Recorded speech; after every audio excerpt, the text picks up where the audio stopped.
আসসালামু আলাইকুম আরাফারা ভাইয়ারা আপনারা ভালো আছেন না তো খুব ভালো আছি প্রতিদিনের মতো আজ যাবে এনে পেনে চলে এসেছি নামাজ কলমা ও চা বানাতাম বুঝছেন তো একারে দুধ চা বানাতাম বসি লারি সারি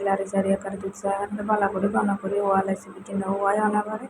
একখান কাপ ফ্রিজ লইছি লই অনা লইছি চাকুনি লই অনাবারে চা এখানে চাকি লই এটারি বুঝছেন তার মতো কোনে হিসাবে এনে চা খান বুঝছেন আয় আবার মেলা সবরে খাই এলাই চা বুঝছেন অনেকে তো আছে 9টা 10টা বাজে খাই বা ওরে আমরা গ্রামের মানুষ আমরা সবরে খাই বুঝছেন তো আরও লগে লইছি হচ্ছে রোমা বিস্কুট এই বিস্কুটগুলো আনতে যে স্বাদ লাগে বুঝছেন ভিতরে চকলেটের লেয়ার আছে এগুলি আনতে মেলা ভালো লাগে তো এবার 2 প্যাকেট লইছি 1 প্যাকেটই একখান করে থাকে তো অনেকবারে শুভই চপ্পর করে খামো বুঝছেন তার মতো কোনে আন্নারা এই বিস্কুট খান পছন্দ করেন আর কমেন্ট করে জানান বুঝছেন তো এবারে ওই করে পরের কাম পরে আগে চা গান খাইলো তারপরে অন্য কাম তো বুঝছেন চা খাইলে দুনিয়া শান্তি আয়া শান্তি বুঝছেন তো এবারে হতো দিনের মতো চা গান খাই